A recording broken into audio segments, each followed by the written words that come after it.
pense que les entreprises sont confrontées aujourd'hui à un dilemme difficile. À la fois, l'obligation de mettre en place des programmes de conformité rigoureux. Alors, pourquoi? Parce que, et on le sait bien, elles sont confrontées à un environnement extrêmement réglementaire, extrêmement contraignant, à la fois soumis à des contrôles rigoureux, et en même temps à des sanctions qui sont très sévères et qui peuvent même parfois devenir exorbitantes. Ceci impose la mise en place de codes de conduite, de procédures, de référentiels, de process de qualité. Et ça, dans une gestion responsable, maîtrisée, de contrôle des risques et de contrôle interne. En même temps, les entreprises sont confrontées à un environnement complexe et en mutation permanente. Ce qui veut dire que ces process ne sont pas capables de prévoir toutes les situations possibles auxquelles le collaborateur sera confronté et parallèlement de ne pas prévoir ce qui est en train de se passer. Et les process, face à ces mutations, sont très souvent périmés ou pas adaptés à une situation. Je résumerai cela d'une phrase, c'est que la carte ne dit plus exactement le territoire.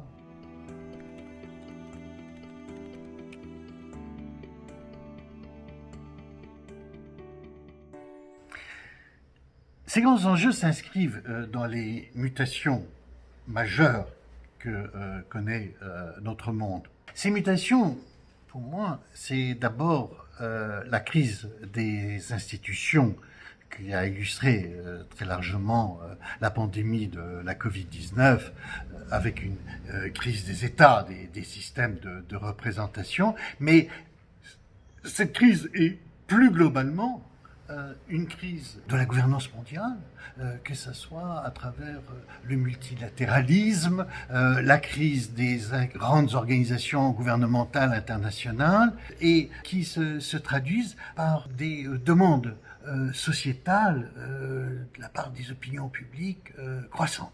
Et dans cette société, alors, je vais employer l'expression de Zygmunt Bauman qui dit une société liquide où il y a absence de repères, on va demander aux entreprises de résoudre les problèmes de la planète. C'est aux entreprises de prendre en charge la lutte contre la corruption, la défense des droits de l'homme, la sauvegarde des données personnelles, les préoccupations sur les libertés individuelles ou l'absence de discrimination.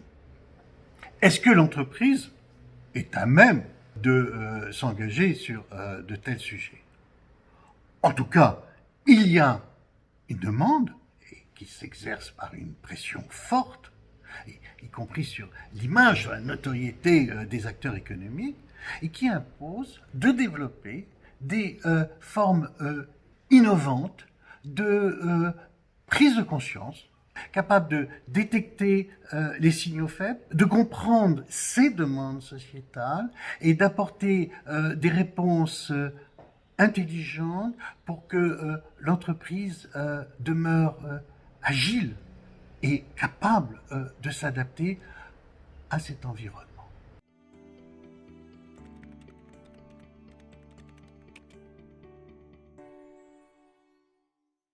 Je crois que des modes de management prospectifs s'imposent dans ce nouveau contexte. D'abord, afin de préparer cette post-modernité qui émerge, où les décisions vont devoir être prises par les collaborateurs eux-mêmes, qui seront chargés de faire les arbitrages rigoureux entre les diverses demandes des parties prenantes dans ce que je viens d'expliquer, cette complexité, cette ambiguïté. Et non seulement de faire des arbitrages intelligent, mais aussi d'intégrer ces demandes pour une évolution des modes de travail, des organisations hiérarchiques, tout en intégrant les nouveaux outils liés à l'intelligence artificielle, à la révolution numérique. Pour ce faire, je pense qu'il est absolument indispensable de remettre les collaborateurs au centre des organisations. Il est fondamental que les collaborateurs s'approprient les enjeux et les risques auxquels sont soumis les acteurs économiques. On l'a beaucoup évoqué, mais il est important de redonner du sens, de recréer de la raison d'être dans le monde du travail. Il faut donner l'accent à des démarches bottom-up, où on est à l'écoute des collaborateurs, où on va leur faire confiance, proposer du dialogue, proposer des échanges, proposer de l'intelligence, et puis montrer de l'exemplarité. En bref, il faut qu'on arrive à passer d'une éthique subie à une éthique vécue.